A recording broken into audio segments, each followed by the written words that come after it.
आज Nike company के shoes पूरे दुनिया में नंबर 1 पर रैंक कर रहे हैं। बड़े बड़े एथलीट्स इसके एड्स प्रमोट कर रहे हैं। उसकी एक shoes Nike Dior x Jordan की कीमत 27,36,536 रुपए है। लेकिन क्या आपको पता है कि पहले इस कंपनी का नाम नाइकी नहीं था और इसकी शुरुआत एक जूट से हुई थी। लेकिन नाइकी के सीक्रेट के बारे में उनके क्रिएटर फिल नाइट अपने बुक शूट डॉग में बताते हैं और उसी में उन्होंने ये भी बताया है कि आप कैसे अपने आइडियाज़ को अचीव कर सकते हैं। तो क्या आपको 9 to 6 जॉब पसंद है या आपको एक बिजनेसमैन बनना है? अगर आपको जॉब करना अच्छा लगता है और आप जॉब में सिक्योर फील कर रहे हैं और आपको रिस्क नहीं लेना तो आप एक जॉब पर्सन हो। लेकिन अगर आपको बिजनेस के बारे में सुनना, रिस्क लेना और बिजनेस के बारे में पढ़ना ये सब आपको अच्छा लगता है तो आप एक बिजनेस पर्सन हो। यही कहना है फिल नाइट का। आपको कौन सा काम अच्छा लगता है ये आपको जानना बहुत ज़रूरी है। एक्चुअली जॉब में बहुत अच्छे बेनिफिट्स हैं। कोई स्ट्रेस नहीं, फिक्स्ड अमाउंट की सैलरी और ना कंपनी की चिंता, बस खुद का काम कंप्लीट करना है। इसीलिए ज़्यादातर लोग जॉब को ही प्रीफर करते हैं। प्रॉफिट लॉस ये सब उनसे देखा नहीं जाता। हम ये नहीं कह रहे हैं कि जॉब गलत है, लेकिन फिल को बचपन से बिजनेस करना उनका एक सपना था जिसे वो पूरा करना चाहते थे। ऑथर का क्लियर विजन बिजनेस ही था। इसीलिए ऑथर कहते हैं कि अपने मन से पूछें जॉब या बिजनेस, क्योंकि बिजनेस में पैशन के साथ पेशेंस का होना बहुत ज़रूरी है। मान लो आपने किसी को मैसेज किया लेकिन बहुत टाइम जाने के बाद भी उसका रिप्लाई नहीं आया तो आपको गुस्सा तो आएगा ही ना। यही था आपके पेशेंस का एग्जाम। फिल को भी अपने बिजनेस शुरू करने से पहले उनको अपनी पेशेंस की परीक्षा देना पड़ा था। दरअसल पहले के टाइम में जूतों की खरीदी को लेकर जापान के कंपनी को फिल ने लेटर लिखा। उस टाइम कम्युनिकेशन के लिए लेटर्स का यूज किया जाता था। बहुत महीने बीत गए लेकिन उस कंपनी का रिप्लाई नहीं आया।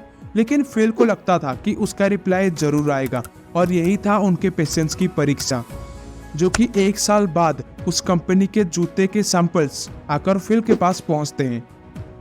कंपनी की शुरुआत फिल ने बैंक से लोन लेकर की थी। उनके बेस्ट डिसीजंस और उनकी स्ट्रैटेजी के वजह से ही आज नाइकी इतनी बड़ी कंपनी में बदल पाई है। पढ़ाई के टाइम फिल ने बिजनेस के ऊपर रिसर्च करना शुरू कर दिया था। उन्होंने बहुत सारे रिसर्च पेपर बनाया था और यही रिसर्च पेपर से ही उनकी कंपनी शुरू हुई। उन्होंने देखा कि जापान के लाइट वेट रनिंग शूज को अमेरिका से लाकर बेचा जाए तो अमेरिका में एक बहुत बड़ा मार्केट खुल जाएगा। फिर जब मैनेजमेंट की पढ़ाई कर रहे थे तभी उन्होंने डिसाइड कर लिया था कि वो शूज की ही कंपनी खोलेंगे और यहीं पर आता है नाइकी की शुरुआत का झूठ। दरअसल फिल ने ठान लिया था कि उन्हें शूज की ही बिजनेस करनी है, तो उसके लिए पहले शूज का बहुत बड़ा स्टॉक की जरूरत था। तो इसीलिए फिल निकल पड़े जापान के कोबे शहर में ओनित्सुका टाइगर नाम के एक बहुत बड़े स्टोर को उन्होंने देखा, क्योंकि वही स्टोर ही लाइट वेट शूज बनाती थी। तो ओनर के साथ उनकी एक मीटिंग हुई। फिल ने कहा कि आपकी जूतों को अमेरिका में हम बेचना चाहते हैं। तो तभी उस शॉप के ओनर ने कहा कि अपनी कंपनी का नाम तो बताना। तभी फिल हड़बड़ा गए और कहा कि ब्लू रिबन स्पोर्ट्स। यही था कंपनी की शुरुआत का झूठ, क्योंकि तब तक ब्लू रिबन स्पोर्ट्स नाम की कोई कंपनी एग्जिस्ट ही नहीं करती थी। और फिर कहा कि आपके शूज लाइट वेट होने की वजह से ही हमारी कंपनी इसे अमेरिका में बेचना चाहती है। फिर उन दोनों के बीच कन्वर्सेशन हुई। ओनित्सुका को फिल के कम्युनिकेशन स्किल्स अच्छा लगा, इसीलिए उन्होंने इस डील को हाँ बोल दिया। ओरिगन यूनिवर्सिटी में फिल एक रेसर रह चुके थे, तो जापान से आते ही वो अपने कोच बिल बावरमैन के साथ मीटिंग फिक्स करते हैं। बिल बावरमैन को शूज का बहुत नॉलेज था। बिल बावरमैन फिल के आइडिया को हकीकत में बदलने के लिए मान गए। ऐसे ही शुरू हुई 1964 में ब्लू रिबन कंपनी। पहले blue ribbon company tiger brand के शूज को जापान से लाकर अमेरिका में बेचता था और आज वही जापान की कंपनी A6 के नाम से जाना जाता है। ऐसे ही फिल बैंक से लोन लेकर शूज को ऑर्डर करते और सब कुछ बिक जाने के बाद ही बैंक को पे करते थे। पहले वो सिर्फ गाड़ी के डिक्की में ही शूज को लेकर बेचा करते थे। शूज लाइट वेट होने के कारण बहुत बिक जाते थे और उनके कस्टमर्स भी बढ़ने लगे थे। फिर जब कंपनी की ग्रोथ धीरे धीरे होने लगी तो जेस जॉनसन, उनके पहले एम्प्लॉय, ने ब्लू रिबन स्पोर्ट्स नाम को हटाकर ग्रीक मैथोलॉजी गॉडेस नाइकी नाम को रखने का आइडिया दिया।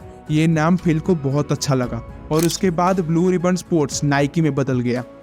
फिल ने अपनी फास्ट आर्ट्स एजेंसी को अपना पहला काम दिया और 1976 में उनके पहले आर्ट्स का टैगलाइन वायरल होने लगा और जो था there is no finish line. और 1980 में स्पोर्ट्स शूज के मामले में नाइकी ने पूरे अमेरिका मार्केट को घेर रखा था और तब तक प्रॉब्लम खत्म नहीं हुई थी। नाइकी के आर्ट्स को लेकर के ये केसेस और जापान के कंपनी से मनमुटाव और बहुत सारी परेशानियां आने लगी। इसी के चलते नाइकी के को फाउंडर भी बहुत परेशान हो गए थे और फैमिली इश्यूज भी आने लगे थे। ऐसे ही होता है जब हम बड़े गोल्स को अचीव करने के लिए छोटे छोटे चीजों को पीछे भूल जाते हैं। जैसे कि ब्रांड को बड़ा बनाने के लिए कोलैबोरेशन की बहुत जरूरत है, वैसे ही लाइफ में फैमिली की बहुत जरूरत है। फिल अपने काम में इतने बिजी हो गए थे कि वो अपने फैमिली को टाइम नहीं दे पा रहे थे। इसी के वजह से उनके बड़े बेटे के साथ उनका मनमुटाव भी चलता रहता था। फिल के फादर भी उन पर खुश नहीं थे। पहले पहले फिल के इस शूज बेचने के काम को वो नीचा काम समझते थे, लेकिन जैसे जैसे उन्होंने अपने बेटे की ग्रोथ को देखा, उन्हें फिल के सपनों पर धीरे धीरे भरोसा होने लगा। कई बार हमारे सपनों पर कोई भरोसा नहीं करता, हमें नीची नजरों से देखने लगता है, लेकिन हद पार तब हो जाता है जब हमारे अपने लोग ही हम पर भरोसा नहीं करते। इसीलिए फिल कहते हैं, कोई आप पर भरोसा करे या ना करे, हमें खुद पर और अपने सपनों पर भरोसा करनी चाहिए। किसी भी कंपनी को बड़ा होने के लिए बिग बजट या बिग डील की जरूरत नहीं है, बल्कि कंपनी को खड़ा करने वाले लोगों में पैशन होना बहुत जरूरी है। बिजनेस सिर्फ प्रॉफिट या लॉस को देखकर नहीं किया जाता। ऐसा होता तो अगर बिजनेस में हमें लॉस होता तो हमें कंपनी को बंद करनी पड़ती, लेकिन अगर हमें बिजनेस करने की पैशन है तो हम अपने कंपनी को प्रॉफिट में लाने के लिए कुछ भी करने के लिए तैयार हो जाते हैं। फिल को रनिंग का शौक था, इसीलिए जब भी कोई परेशानी आती तो फिल रनिंग करने के लिए निकल जाते और रनिंग से आते टाइम उनके पास कुछ ना कुछ सल्यूशन होता था। कई बार उनके वर्कर्स को भी उनके ही कंपनी के शूज पहना कर रनिंग के लिए फिल ले जाया करते थे और रनिंग करते करते प्रॉब्लम्स को डिस्कशन भी करते। फिल उनके हर वर्कर्स का रेस्पेक्ट करते। सक्सेसफुल होने के लिए हमारे पास मौजूद रिसोर्सेज का हमें पता होना बहुत ज़रूरी है। हमारे पास कौन कौन से रिसोर्सेज अवेलेबल हैं, इसका जानकारी हमारे पास होनी ही चाहिए। हमेशा अपने फील्ड में ग्रो करते रहना भी बहुत ज़रूरी है। अगर आप कुछ भी ग्रो नहीं कर रहे हैं तो समझ जाइए कि आप कहीं पर तो मिस्टेक कर रहे हैं। चाहे आप कितना भी सक्सेसफुल क्यों ना हो जाए, क्रिटिसिज्म आपका पीछा कभी नहीं छोड़ेगा। ये सच है कि नाइकी आज बहुत सक्सेसफुल कंपनी में आता है, लेकिन ये भी सच है कि उसे आज भी क्रिटिसिज्म मिलता है। फिल कहते हैं कि हमें क्रिटिसिज्म को पॉजिटिवली लेना चाहिए।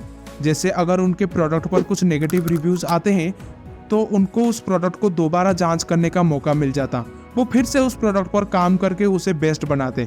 वैसे ही लाइफ में अगर खुद को कभी क्रिटिसिज्म का सामना करना पड़े तो उससे भागना नहीं है, बल्कि अपने सामने वाले लोगों की बात को सुने और खुद देखिए कि क्या आप में वो सब कमियां हैं जो वो बोल रहे हैं। अगर हाँ तो उसे इम्प्रूव करने की कोशिश करें। क्रिटिसिज्म बातों से खुद को बदलिए, दुनिया अपने आप बदल जाएगी। इसी के साथ हमारा वीडियो यहीं पर खत्म होता है। अगर आपको टॉप 1% पीपल में आना है तो लेफ्ट साइड और फोकस की स्ट्रेंथ को बढ़ाने के लिए राइट साइड पर क्लिक करें।